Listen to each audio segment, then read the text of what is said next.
Eh bien, c'est l'occasion de montrer un petit peu son travail. Moi, les gens de Saint-Gervais me connaissaient pour mon travail sur la poche d'eau, ou sur la Fruche du Goûter, ou sur le pont du contournement. Donc là, ça me permet de leur montrer en fait ce qui m'a motivé à venir habiter dans la région, c'est-à-dire la photo d'alpinisme.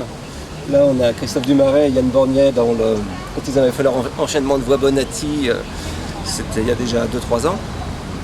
Et puis c'est bien comme ça de voir les gens mangent des glaces, il y a les glaces autour. Enfin, j'ai loupé, je voudrais voir pendant qu'il y a le marché.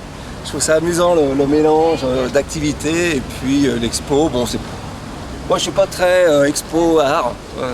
J'aime bien le reportage. Bon, c'est la photo de reportage.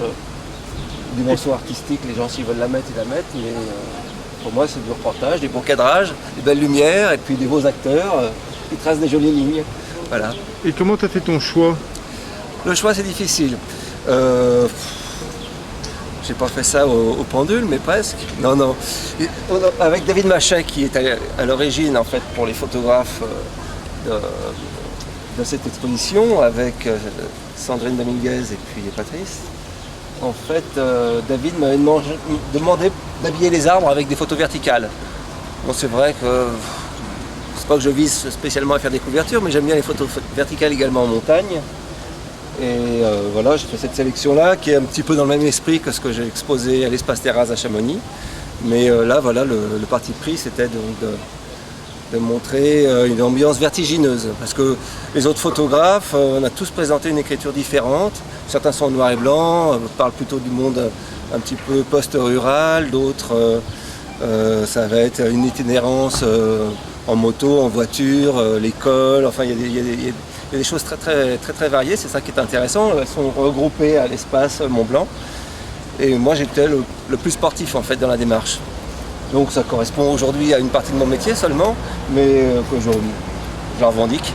Hein, j'aime toujours ça, même si j'arrive plus à en vivre de la photo de haute montagne et d'alpinisme, c'est quand même ce que je préférais. C'est une expo en fait qui va être très sympa parce qu'il y a à la fois un aspect image à l'extérieur et puis une expo intérieure. Donc du coup, il y a pas mal d'images qui sont exposées dans la nature ou à Salange, dans les villes, etc. en extérieur. Et je trouve l'initiative vraiment bien parce que c'est des grands formats et c'est très vivant. Il y a plein de gens qui s'arrêtent, des promeneurs, c'est vraiment sympa. Et ton choix pour les photos extérieures, toi?